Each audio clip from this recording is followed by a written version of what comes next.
Donc aujourd'hui, le gros problème, le vrai problème, c'est au niveau de Kabila. Une fois qu'on résout ce problème de Kabila, tout le reste va se résoudre normalement. Parce qu'on n'a pas perdu la légitimité, je le répète, la légitimité du Congo n'est pas perdue.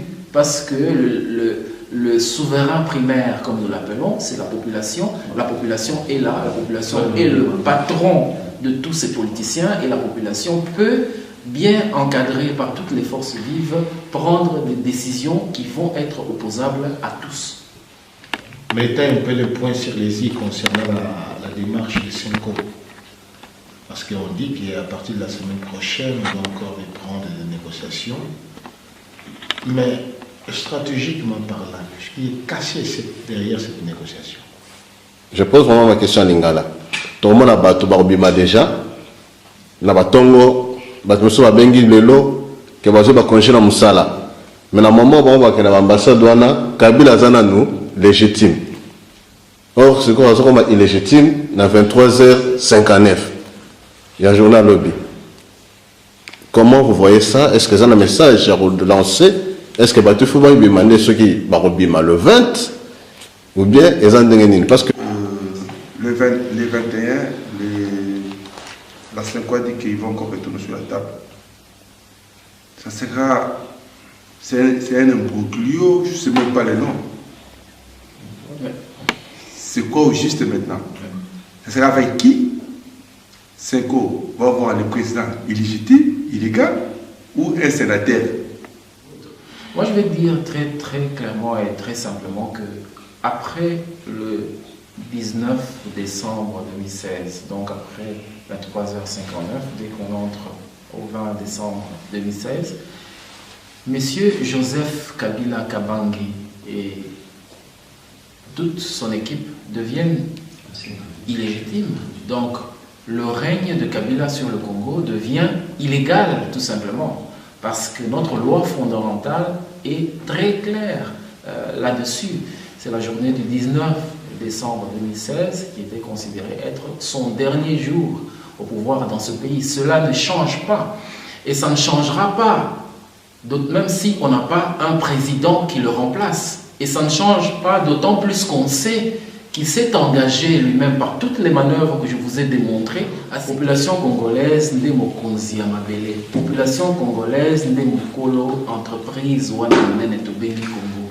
Donc, ce qui est commis le 19 décembre, ce qui population congolaise a moni était ngai na lina banda makambo na ngai na locataire oyo aleki matoi mangongi na komela ye na ndako na tongo na sola na ye na yebisa ye oyo ezali na motema na ngai déjà, mais eza droit ya population. Alors na mokolo wana oyo ezali mokolo na ye ya suka ya bokonzi na ye ataka etikali ye soki bangoka quelques heures pour na bokonzi na ye biso nde tozali bakonzi na ye nde tokoyebisa ye biso tolingi soki tolingi tokomela ye na ndako mokolo wana, soki tolingi tokoma na bisika ya baleki na ye mosusu, soki baministre na ye mosusu, soki tolingi tokoma na bisika ya bacommune na biso mpo bacommune wana ezalaka ya biso, soki tolingi tokoma na bachefferie de quartier na biso, soki tolingi tokoma na basociate ya bapolisier oyo eza ya biso, biloko nyonso wana eza bisika na biso, tolingi kokende bisika wana ntango tolingi lolenge tolingi na ngonga tolingi.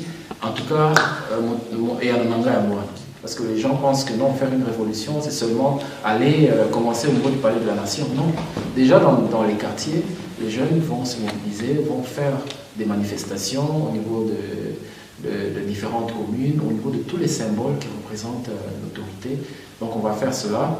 Et cela va être séquencé sur des jours. Donc on va faire le 19, on va faire le 20, on va faire pendant tout le temps de fête en laissant des petits intervalles, notamment si entre-temps Kabila n'est pas parti.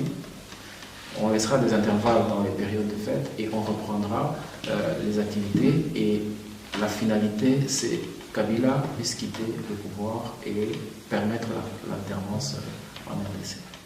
Vous avez vu aussi par la suite les différentes manœuvres de, voilà, commanditer le membre de la Cour suprême, pas Cour suprême, mais de la Cour constitutionnelle, pour pouvoir aller interpréter l'article 70 de la Constitution, notamment dans son alinéa 2, qui prévoit comment allait se faire la passation de pouvoir entre le chef d'État en place et le chef d'État élu. Et vous savez qu'ils ont joué avec le président en place. Le président restera en place jusqu'à l'installation effective du président élu. Mais quelqu'un me posait la question, mais est-ce qu'il y a un peu de confusion à ça? Je me dis, bon, ça, c'est une question d'école primaire. C'est à l'école primaire au Congo qu'on apprend le français. Quand on dit que le président va rester en place jusqu'à l'installation effective du président élu, moi je dis, je prends seulement du. Du, c'est une particule contractée. C'est de et le qui fait du. Donc, du président élu veut dire de le président élu. Donc, le président élu, c'est un article défini. Donc, ça signifie que cet article 70, l'alinéa 2, est en train de se dire dans un cadre déjà circonstancié. C'est-à-dire, on est déjà dans un contexte où le processus électoral le corps électoral a été convoqué, le processus électoral a été lancé et qu'on a un président élu. Donc, ça suppose que cette partie-là de la Constitution s'applique pour les conditions où on a un président élu et on a un président qui était en place, qui doit lui laisser la place. Et dans ces conditions-là, comment les deux vont se passer la place? Celui qui est en place est toujours président jusqu'au jour où on aura fait la cérémonie de la reprise avec celui qui est élu.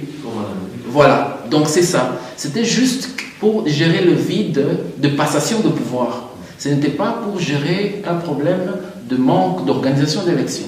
Et vous voyez que nos cours constitutionnels ont été assez ridicules et ils ont même siégé, notre cours constitutionnel plutôt, ils ont même siégé d'une manière irrégulière. Normalement, on prévoit que la majorité soit remplie, le quorum soit rempli, mais ils ont siégé à 5, alors que normalement, il devait être 9 ou au minimum 7 personnes qui devaient prendre la décision. Jusqu'à ce qu'on a dû donc faire cette interprétation de la Constitution disant que le président de la République peut rester en place tant qu'on n'a pas encore un autre président élu. Mais nous savons, et c'est le cas, et ça reste le cas, et ça le restera encore. Tous les Congolais aujourd'hui, au moment que je parle, je n'ai même pas besoin de le leur rappeler, et même au niveau de la diaspora ici en Belgique, tout le monde sait que le pays, la nation congolaise, est résolue et déterminée à faire respecter sa constitution, notamment en son article 64, où il est demandé que chaque Congolais doit faire échec à tout individu ou groupe d'individus qui cherche à prendre le pouvoir ou à l'exercer contrairement à la Constitution. Donc, nous, sachant que notre Constitution demande qu'il y ait passation de pouvoir, qu'il y ait alternance au 19 décembre 2016, donc la journée de demain, la population congolaise est mobilisée, elle est déterminée, elle est résolue. Je peux chercher tous les mots les plus forts et les plus expressifs.